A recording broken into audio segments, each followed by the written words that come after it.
How's it going, YouTube? Today I'm just doing a walk around video and a review on my 1999 Kia Sportage.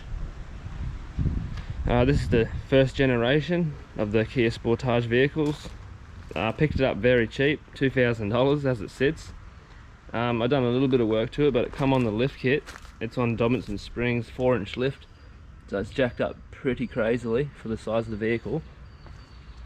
Yeah, it's got a nudge bar on the front, light bar, UHF radio, and a Venus snorkel fitted, which is quite rare on a petrol like this. But overall, I bought the car for $2,000 because my patrol engine caught fire, and that is now off the road and the ZD is finished. That's the end of that motor. So the patrol's going in, getting a paint job done. It's getting a new motor put in, a TD42 or a LS1 or something like that. I'm unsure where to go yet. I prefer a diesel. So I bought this because I needed another four-wheel drive and I needed something to tow the boat, and I just needed a daily work car basically. And this can tow the trailer, it can tow the boat, it can tow the jet ski, and it can do everything I wanted it to. And it's been great. I've had it for 6 months on the road now, and it's been no problems really at all. The only trouble is the front bearings did go, but that's the seals went, and the grease ended up pushing out the bearings, and that was it. So that seized on this side, it was, and the other side was fine. So every other bearing was good except for this side. That's the only trouble I've had with it. Yeah, no, she's a nice car. I put the steering wheel in, so it had an aftermarket wheel when I got it, but it was really small. So I put this one in, which is larger, more of like the stock size, but I think it's a bit too big.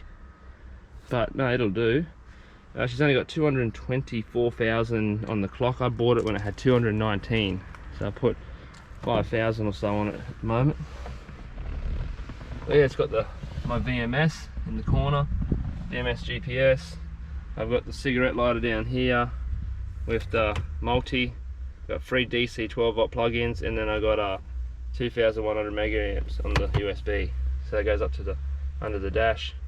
And I got my radio holder there. I took the other UHF that was in here out because it had it, and now I got an aerial sitting there doing nothing, but that's all good. But okay, reviews about this car. Things I don't like about it. Well, I don't like the doors. I don't like how hard you've got to slam them to shut them. Like that one's, they're pretty easy at the back here, but this passenger door is like, you just slam it and it still doesn't want to shut properly. You've got to really give it to it, and then it gets real sealed. So the seals I had it in this whole side of the car really. The worst thing about the car that I would say since I've owned it is the position of the tow bar and this stupid spare tire. This is just ridiculous. So for me to get a trailer on there, I have no choice but to walk into here every single time, pull the lever and pop the tire. So what I got to do is I then bring my trailer in like this on an angle, hook it all up, do my chain and everything, and then shut the tire. Of course, that gap is that small that you can't just walk it in there and drop it down onto it. It's such a prick. That's the one thing I don't like. So what I've done is also I've turned my tow tongue around. So I've got my other ones that are in here. These are all up this way. So I turned the other one around so it makes it lower. And because the car's so lifted, it didn't really affect the height of the trailer and where the trailer sits. So yeah, that definitely worked. So that's one thing I don't like about the car. The room in the back seats, like, there ain't much at all. And there's not much room in the back either for gear. But it's a small car at the end of the day. It's a good little 4B. It's pretty fuel efficient. It's not bad at all. I put about 6 tanks in it and done some calculations. And it's about 12.9, and yeah, not too bad. It's a bit rough for a 4-cylinder, but it's on big tires, and you know, I do give it to it. I don't like treat it too good.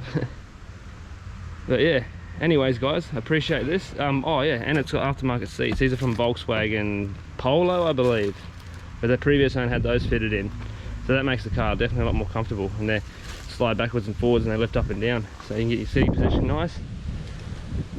But yeah, that's her guys. So be sure to check out my YouTube and stay posted, because I'm going to do a lot more videos with this car. I'm going to do a point of view drive video, and I will also have it doing some trips soon up to Tin Can Bay and going camping places and stuff like that.